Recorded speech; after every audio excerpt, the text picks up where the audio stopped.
Good afternoon, everyone. Thanks for keeping the fidelity by joining us in this 12 p.m. bilingual newscast on Equinox Television. Je l'embête. Good afternoon. Bon après-midi à vous, Innocent Azé. Mesdames et messieurs, bon après-midi à toutes et à tous. Et merci de rester fidèles sur Equinox Télévision. L'administration territoriale doit veiller à ce que les denrées alimentaires et les matériels médicaux parviennent aux couches sociales les plus défavorisées dans le cadre de la riposte au Covid-19. Le gouvernement affirme que c'est une initiative du président de la République et la dotation de la région du centre laisse perplexe sur la répartition entre 70 communes et l'éventuel nombre de bénéficiaires. On voit tout cela dans ce reportage de Joël Essengue et Marcelin Gansov. Certains convois ont déjà atteint les chefs-lieux de région, le top départ ayant été donné à mi-journée par le ministre de l'administration territoriale. Les régions du septentrion, d'abord. Le septentrion, l'extrême nord, le nord et la Dambawa, ensuite les autres. Le temps d'une brève cérémonie, chacun des 10 gouverneurs de région a reçu le lot de produits et matériels médicaux destinés aux 360 arrondissements du pays. C'est la matérialisation de la promesse faite le 20 avril dernier par le président de la République. Le don, estimé à près de 2 milliards de francs CFA, est constitué de 50 000 cartons de savon, 1 500 000 masques de protection pour les populations, 50 000 masques chirurgicaux pour le personnel hospitalier, 70 000 seaux de ménage et 40 000 bidons lave-mains, sans oublier des kits de dépistage rapide et des appareils d'assistance respiratoire pour les hôpitaux. Aujourd'hui, tous les convois partent dans les régions. Je vous dis que quand le chef d'État fait une décision, cette décision est appliquée à la lettre et avec célérité. Dans la foulée du lancement de l'opération par le MINAT, le gouverneur de la région du centre a fait pareil en remettant à chacun des 10 préfets la dotation qui sera ensuite acheminée au niveau des arrondissements. Le centre dont nous avons la charge a 70 arrondissements. Donc tous ces 10 arrondissements vont bénéficier de 3 850 cartons de savon, 2100 litres hydroalcooliques, 14 000 seaux, 70 000 cache-nez. Les préfets vont prendre le relais et que vendredi, cela sera dédié dans tous les arrondissements pour la distribution à toutes les couches de population. Les autorités administratives ont la lourde responsabilité de veiller à ce que le don présidentiel parvienne effectivement aux principaux bénéficiaires, particulièrement les couches sociales les plus défavorisées. Il est question de renforcer auprès de cette cible les mesures visant à limiter la propagation du Covid-19. À date, le Cameroun enregistre déjà plus de 1700 cas confirmés de coronavirus, dont 718 guéris et malheureusement 58 décédés. Et c'est une curiosité dans le renforcement du plan régional de riposte contre la pandémie du Covid-19 dans le centre. Selon les autorités administratives, l'Organisation mondiale de la santé leur a offert 14 véhicules tout-terrain pour le déploiement des équipes. Objectif est d'accentuer les campagnes de sensibilisation et de gestion des alertes. Le président du comité régional de riposte contre le Covid a réceptionné ce matériel roulant. Sur son rôle et son importance, je vous propose de suivre Charlotte Moussi, elle est déléguée régionale de la santé publique. Ça va nous permettre de répondre plus efficacement en termes de célérité dans le traitement des alertes que nous recevons tous les jours sur le terrain. Parce que les équipes doivent descendre dans la communauté pour investiguer. Donc c'est des moyens importants qui ont été mis à notre disposition et qui vont nous faciliter la tâche. Le centre avait besoin énormément de ces véhicules. Nous avons 10 départements aussi éloignés, aussi enclavés, comme Gambetika, comme Yoko, comme Ndom et autres. Et donc l'appui de l'OMS vient donc nous soulager et nous encourager de travailler davantage pour soulager donc ces populations. Vous savez que la région du centre, en termes de population, est aussi le premier. Donc ce qui fait que nous avons beaucoup de charges à faire pendant cette période de Covid. Nous voulons dire merci à l'OMS, un bon accompagnateur, est donc venu à notre aide avec 14 véhicules ce jour, avec 14 chauffeurs, avec l'appui en carburant. Je pense qu'on dira mieux pour un ami et un vrai ami. L'un des sites réquisitionnés pour la prise en charge des patients atteints du Covid-19 est encore en chantier. Pourtant, le nombre de cas positifs ne cesse de se multiplier. Sur l'autre site, des lits sont installés sans accessoires et équipements médicaux adéquats. Cependant, le ministre de la Santé publique affirme que tout sera prêt dans une semaine de manière à accueillir les premiers patients. Le docteur Manaouda Malachi a visité l'annexe du stade militaire à Yaoundé, l'annexe 2 au carrefour Zoé et le centre spécialisé de prise en charge des patients atteints du Covid-19 installé à l'hôpital central de Yaoundé. On fait le point dans ce reportage de Élisée Bogba et Aïk Sirène. Depuis l'annonce par le gouvernement de la réquisition du magasin Orca au lieu dit carrefour Zoé à Yaoundé, pour la prise en charge des malades du coronavirus, le site est encore en chantier. À vue d'œil, il y a encore beaucoup à faire, mais le ministre de la Santé publique, en visite sur les lieux, annonce que tout sera prêt dans une semaine. Aujourd'hui, je suis très satisfait de voir que nous avons évolué et suffisamment. Je peux vous dire que d'ici la fin de la semaine, quand j'entends le bilan qui est fait sur le chantier, nous pouvons déjà avoir les premiers malades pris en charge dans ces centres spécialisés. Le site du carrefour Zoé, annexe 2 du centre spécialisé de prise en charge, selon la formule consacrée, est rattaché à l'hôpital central de Yaoundé. Il aura à terme une capacité de plus de 300 lits, dont 26 pour la réanimation.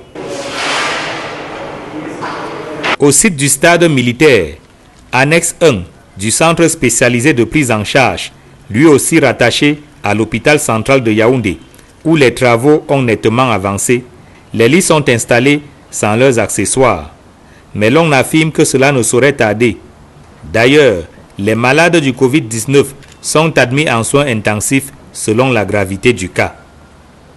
La capacité ici est de plus de 200 lits, modulables jusqu'à atteindre 400. Reste maintenant la formation du personnel pour une meilleure prise en charge des malades. L'ensemble du personnel, je l'ai demandé tout à l'heure, le directeur de l'hôpital central m'a rassuré qu'ils sont déjà, n'est-ce pas, en formation. Ce qui veut dire qu'ils ont été identifiés, ils sont en train d'être formés et prêts à l'emploi dès le lendemain. Et donc je crois que sur ce point, il n'y a pas de souci. Dans l'attente du transfert des premiers cas, les techniciens expliquent que ces caniveaux serviront à évacuer les eaux usées qui iront directement dans le Fundi. Question d'éviter toute intoxication. Mais qu'il s'agisse de l'annexe 1 au stade militaire ou de l'annexe 2 au carrefour Zoé, l'idéal serait de ne recevoir aucun malade dans ces centres spécialisés parce que la pandémie aura été vaincue. Parlant toujours de cette pandémie au coronavirus, le Cameroun enregistre à ce jour 1806 cas confirmés, 915 guéris, 118 hospitalisés et 59 décès. Le ministre de la Santé publique invite les populations à respecter davantage les mesures barrières édictées par les pouvoirs publics et l'Organisation mondiale de la santé. Intéressons-nous à présent à l'impact de cette pandémie sur les activités économiques dans le département du Mungo. Là-bas, les secteurs hôteliers, boulangerie, pâtisserie, restaurants, snack-bar voient leur chiffre d'affaires dégringoler au quotidien suite à la restriction de fermeture des commerces dès 18 h. De nombreux employés ont été mis en chômage technique. On fait le point avec Jacqueline Moulon-Jean pour Chouniat. Si le département du Mungo n'a jusqu'ici enregistré officiellement de cas de coronavirus, ses activités économiques sont affectées indirectement par cette pandémie. Dans l'arrondissement de Banga comme dans bien d'autres à travers le Mungo, nombre de commerces tournent au ralenti. Depuis l'entrée en vigueur des restrictions gouvernementales instruisant la fermeture des boîtes de nuit, débit de boissons et snack bar dancing après 18h. On fonctionne vraiment de 18h jusqu'à 10h. Et malheureusement, c'est à 18h comme demande fermée. Il y a vraiment de problème. Tous les snacks sont fermés le soir et puis on ne peut plus rien faire du tout. Nous ne pouvons même pas vendre une bière. Autre secteur d'activité touché, l'hébergement dans les hôtels, mariages, funérailles et autres manifestations ayant été interdites. Vous savez, on ne peut pas se rassembler plus de 50. On a arrêté toutes les cérémonies. Nous passons un cap très dangereux en ce qui concerne l'hébergement. En dépit de sa présence invisible, le virus du Covid-19 paralyse aussi la restauration et les boulangeries. Ça impacte directement dans la boulangerie. Nos consommateurs, c'est les cafétérias. Les cafétérias en particulier et les voyageurs. On ne voyage plus. Les cafétérias, ils sont tous fermés. Et la nuit, c'est là où on consommait en grande quantité de pain. Et depuis, la production a baissé plus de la moitié. Aucune activité économique dans la ville de Mbanga n'échappe point aux méfaits du Covid-19. De nombreux employés sont depuis lors en chômage technique, faute de ressources disponibles pour assurer le paiement et la régularité de leur salaire mensuel. La boîte fonctionne normalement dans la nuit. Voilà une raison pour laquelle on a été obligé de renvoyer le personnel à la maison. On n'arrive plus à joindre les deux bouts. Face à cette situation, nous sommes dans l'obligation de réduire le personnel. Je veux dire, au lendemain, n'est-ce pas, de la note ministérielle, nous sommes obligés de fermer le SNAC. Et le personnel qui suivait a été mis en congé thermique. Devant ce marasme en vue, les opérateurs économiques de Mbanga ne savent plus où mettre la tête. Avec la pression fiscale, faute de recettes. Nous avons les charges. Les charges. Et le plus dur, c'est les impôts. Avec quoi doit-on payer les impôts? Avec quoi doit-on payer l'électricité? Avec quoi doit-on payer de l'eau? La question que je me pose est de savoir comment est-ce que nous pouvons en faire, surtout pour ce mois, pour payer, n'est-ce pas, ou faire nos déclarations. Ce sera vraiment impossible d'aller déclarer ce qu'on n'a pas vendu. Conséquence, déclarer zéro aussi, c'est tout un problème pour le chef. Donc nous ne savons pas s'il comprendra cela, que nous n'avons rien vendu absolument. J'ai été surpris que mon fiscaliste m'appelle ce mois pour me dire de venir faire des déclarations. Je lui ai dit que je n'ai rien à déclarer. Il m'a dit que si je ne veux rien déclarer, que je déclare la fermeture de l'établissement. Et que si à tout prix on me fait déclarer, je vais déclarer par peur. Mais ce n'est pas logique, ce n'est pas normal. À la mairie de la localité, l'exécutif municipal est entre le marteau et l'enclume, coincé entre compatir à la peine des contribuables et à l'accomplissement des attentes de leurs électeurs et populations dans la réalisation des projets sociaux. Les commerçants ne font pas un bon chiffre d'affaires. La commune ne peut pas faire de recouvrement. Nous ne pouvons donc plus leur en tenir rigueur parce que, n'ayant pas fait un bon chiffre d'affaires, ils ne peuvent pas payer leurs impôts. Donc, la caisse de la commune est vide. Notre souhait, c'est d'éradiquer le plus tôt possible cette pandémie. Si elle perdure, les caisses de la commune vont en souffrir. Face à la prévalence du Covid-19, les opérateurs économiques de Mbanga, comme ceux de tout le Mungo, appellent le gouvernement à prendre des mesures d'accompagnement pour amortir le choc violent des effets coronavirus sur le tissu socio-économique local. Et ce reportage met un terme à la première partie de ce journal. La seconde est en langue anglaise. Avec vous, Innocent Azé. Good day once again. Thank you, Julien. Good day once more, and to our viewers. Good day as well. Thanks for staying with us. Cameroon today records a total of 1,806 contagious cases after Dr. Manauda Malachi yesterday announced 101 new cases. Equally makes a total of 59 deaths recorded with 915 recoveries, 118 positive cases have been hospitalized. We now talk about medical experts who have warned the populations of Cameroon not to manipulate corpses of COVID-19 patients. And speaking to Equinox Television, Dr. Nana Olivier says health personnel should take their responsibility and bury persons who have died of the COVID-19 and not allow the corpses to the populations to manipulate something which could lead to spread of the pandemic. Details with Manjukan Gabriel. The handling of corpses of those who died as a result of the COVID-19 virus was normally supposed to be done by medical officials who have been equipped for the exercise. But in recent days in Cameroon, some families have been forced to bury their loved ones who allegedly died as a result of the coronavirus, something a medical expert frowns at. Il n'est pas normal que des corps qui sont infectés d'une maladie dangereuse comme It is not normal that an infected corpse should be handed to the population. This corpse can cause an epidemic in the village. Sur lesquels on peut potentiellement faire des incantations, des rites. Alors vous imaginez un peu ce que ça peut causer dans une communauté. According to him, corpses of the coronavirus patients are very dangerous to the health of the people around. Ce sont des corps qui doivent être sous. Such corpses have to be under strict control. They have to be buried by the administration. Added to that, the casket is to be sealed that no one can't even open it. Soit impossible de les ouvrir. A family in Douala recently buried their father who was suspected to have died as a result of COVID-19, but their corpse was handed back to them for burial by officials of the Gynecological Hospital of Inyassa.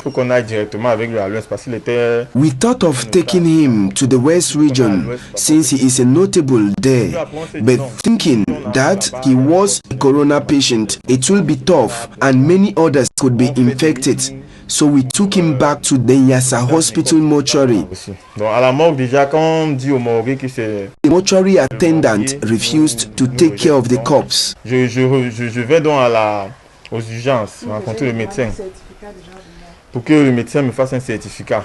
Donc dans le certificat que le médecin a fait, il n'y a pas de cause de la mort sur le certificat. C'était déjà minuit pour morguer. We were told to do everything to ensure that we come back to get the corpse the next morning. Il a dit de faire tout ce pour que le matin on ait le cercueil et le lieu du cimetière dans la ville. West Regional Governor Awafonka Augustine, in a media release recently, has frowned at persons who exhume corpses of alleged corona patients in Douala over the night to come and bury them in Bafoussam.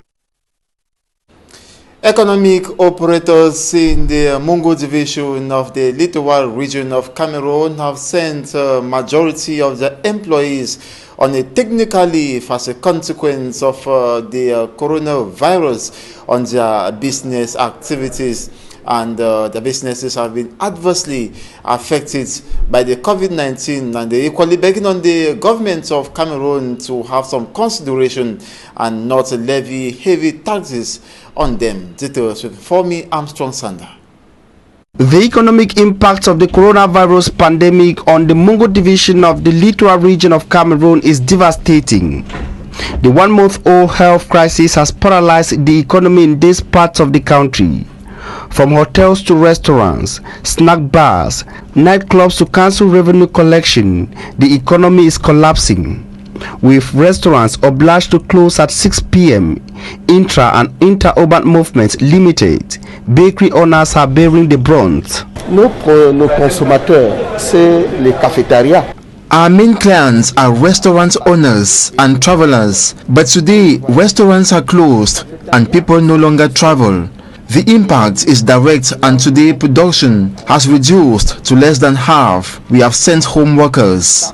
On n'arrive plus à joindre les deux bouts. Owners of snack bars and nightclubs have seen their structures transform into cash and carry beer points. But even at that level, few Cameroonians, they say, drink during the day. Les Camerounais avaient l'habitude d'aller faire leur travail et revenir. Cameroonians had the attitude to work during the day and drink while relaxing at night. But today, everything is on a hold. Snacks are locked at night and during the day. We hope officials see that we are not working. Il sera vraiment impossible d'aller déclarer ce qu'on n'a pas vendu. The same view is shared by this owner of a snack bar, who further says he was forced to lay off 87% of his workers, as most of their clients were received during the night. His snack bar before the coronavirus pandemic used to open its doors beginning 6 p.m. daily. One of the hardest hit is the hotel and leisure sector, as self-confinement, limited movement and restricted gatherings have abandoned hotels and leisure spots to owners and few workers. At the level of hotels, public gatherings have all been banned. Marriages, birthday ceremonies and funerals have all been banned. But today, we go for an entire day without a client. I wonder how we will be able to pay our taxes this month. Tamne Pius, hotel owner, says everything is on a hold and they go for several days without receiving a single client. He thinks nothing has been earned by hotel owners this month and they won't be able to pay their taxes. Très dangereux en ce qui concerne l'hébergement. Considering that local council revenue collection in Cameroon is directly dependent on the activities of local economic operators, in the Mungo division of the Littoral region, councils are collapsing. Nous ne pouvons non plus leur en tenir rigueur parce que we can't force them beyond their ability. They haven't been able to do business and consequently can't afford to pay their taxes. As a result, council coffers are empty. Our wish is to eradicate or curb the spread of the disease as much as we can. If this crisis persists, the councils will collapse and our people will suffer more. Nos populations même vont souffrir. The local economic operators in the Mungo division have been forced to lay off hundreds of Cameroonians, but the situation is worsening further, and today they say they won't be able to meet up with their fiscal obligations for the month. They say government should eliminate taxes as an accompanying measure to keep them alive throughout the crisis period. The special material gift of the President of the Republic of Cameroon worth 2 billion francs CFA have been sent to the 360 subdivisions of the country. The Minister of Territorial Administration presented them yesterday in Yaoundé. Dozens of trucks parked at the esplanade of the Yaoundé City Hall. Military civil protection agents stood under a blazing sun yesterday awaiting the arrival of the Minister of Territorial Administration, Paula Tanganji, to give the distribution go-ahead of this special gift of the head of state against the COVID-19 pandemic. After about close to 2 hours delay, the Territorial Administration bus arrived and headed towards the material gift comprising medical products and equipment evaluated at nearly 2 billion francs CFA. According to Mr. Paula Tanganji, the head of state, the best informed Cameroonians thought that to twist the neck of the coronavirus and to limit the spread, it was necessary to contain the virus at the subdivisional level. It is a question of blocking the way with rapid screening test kits, respiratory assistance devices, 50,000 cartons of laundry soap, 1.5 million protective masks for the populations, 50,000 surgical masks for hospital staff, 75,000 household seals, and 40,000 hand washing cans. The trucks took to the roads for the distribution of the materials. The regional governors will be responsible for transporting them to the communities of their command areas. And this way we ended this 12 p.m. bilingual newscast on Equinox Television. Thanks so much for watching. Do have a wonderful day. Bonne journée. Merci. Je vous souhaite également une agréable journée. Innocent Azé, mesdames et messieurs, merci de votre fidélité. Restez surtout scotchés sur le programme de la meilleure des télévisions.